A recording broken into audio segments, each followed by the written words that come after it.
Well, this is one reason that a lot of people come to events like this, because right here you have a significant amount of early American racing history sitting just 3-4 feet apart from each other.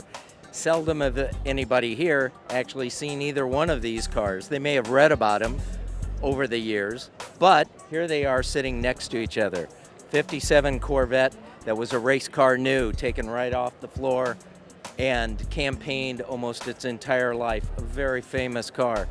A 1960 Scarab Grand Prix car. This was Lance Reventlo's attempt to have an all-American car and take on the European boys, and that he did. Here we have a huge chunk of American racing history, and the people are really enjoying just getting a chance to see that they've read about over the years, and maybe some of them or their dads got to see them race, and that's a big deal. People really enjoy the history as much as they do the cars, and that's one of the things that makes an event like this so significant.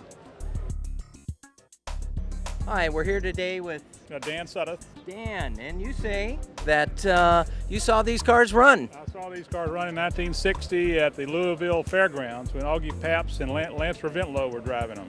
Wow. So it was they were still running 356 Porsches and MG TDs, and I mean, it was a highlight of my Army career at Fort Knox. Well, that's saying something, Well, yeah. That's right. It had to have some highlight, right? Indeed. Well, obviously it kind of stayed with you over the years, your love of these cars? It did. We went to Indy 500 back then. I've been 4 or 5 times, and I now have 2 MG midgets, 63 and a 73. So all this love of these cars is nothing like it. Well, can you still think back to the day, the sounds and the excitement when you were seeing these? Absolutely, absolutely. I mean, it was just nothing like when you crank them up. I mean, if your blood pressure doesn't go up when you crank these cars up, I mean, you don't have a heartbeat. Right.